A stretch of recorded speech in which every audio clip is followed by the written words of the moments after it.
Minnesota Vikings need help along the offensive line. And yes, guard.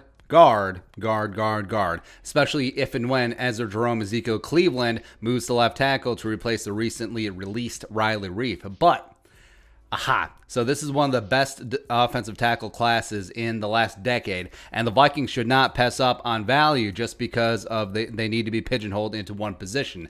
Enter one Samuel Cosmi, the pride of the University of Texas at Austin. Is Texas back? No. Nah. He topped off a very solid collegiate career with a studly pro day last week, and he fits the type of what the Vikings have been looking for on the offensive line as of late.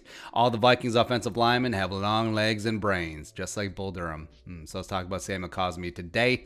Background: 22 years young, 6'6", 314, redshirt junior, former 3-star recruit from Humboldt, Texas. Signed up with the Horns, redshirt 2017, then took over the right tackle job in 2018 before moving to the blind side for the last 2 seasons. 2020, in 8 games, he posted a 90.8 PFF grade, which is 9th best in the country, while only allowing 8 pressures and 2 sacks on quarterback Sam Ehlinger, who's probably going to be a late day 3 selection this time around. Pro day last week, destroyed. 4.8, 740, top tier in the short shuttle, the broad, the vert, everything was absolutely amazing. And he does fit the mold of what the Vikings have drafted recently in offensive linemen. You look at Brian O'Neill 2018, you look at Ezra Cleveland 2020, long, dynamic athletes built more like power forwards. Everyone used to play tight end back in the day. They got that 3-way Spider-Man pointing meme going on. Woo!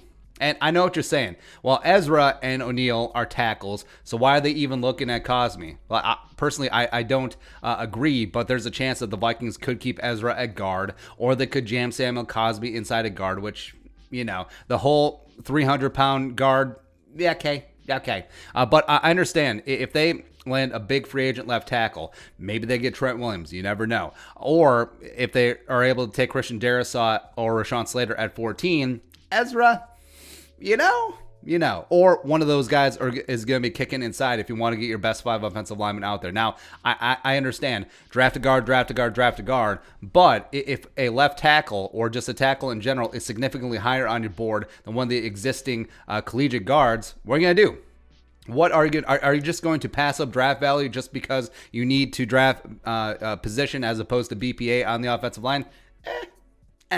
But in the event that the Vikings do trade down in round 1 or somehow package up all those 3rd and 4th round picks to get into round 2, Samuel Cosmi is a very realistic option. Because if you're looking at the big board, so I have Cosmi at 5, behind only Penny Sewell, Christian Darrisaw, Rashawn Slater, and Dylan Radunz, the pride of NDSU. And also below him, you got Tevin Jenkins, Hudson, Mayfield, Leatherwood, and Spencer Brown round out the top 10. And if the Vikings are hell-bent on sticking with the outside zone scheme, drafting Cosmi would make sense. He would fit into what they want to do and their sensibilities up front, either as a tackle or potentially kicking him inside the guard. Again, I would just get 2 350-pound bruisers. I would get Ben Cleveland and David Moore and flank Garrett Bradbury and then just go at it. But we're talking about what the Vikings specifically could do here. But Cosmi is a lot of fun. Great footwork. Reminds me a lot of Joe Staley. Solid hand placement. Just a competitor who gets after it and is a great leader on that offensive line. He really is an impressive player.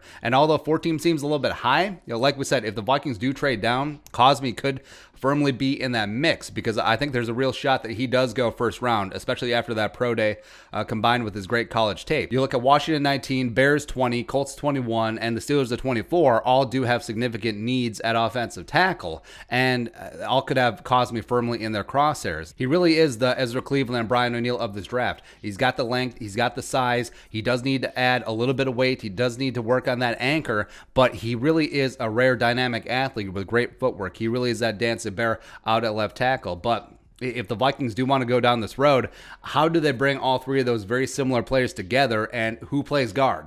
Who plays left tackle for that matter? Yeah, it would be a good problem to have. And like I said, I'm down to clown with guard. Bring in Dickerson to play guard. Bring in Trey Smith. Bring in Wyatt Davis no matter what. Bring in a guard. But, I mean, if Cosmi's there and he's the top guy on the board, they would have to consider it, and then they'll figure everything out later. Well, Dennison won't figure it out. The next offensive line coach will figure it out. So we'll see. But your thoughts? Sam Cosmi, University of Texas. Let us know in the comment section below. Subscribe for daily Vikings takes. Want to support that work? Post something in the Venmo. But until next time, Skol, production value.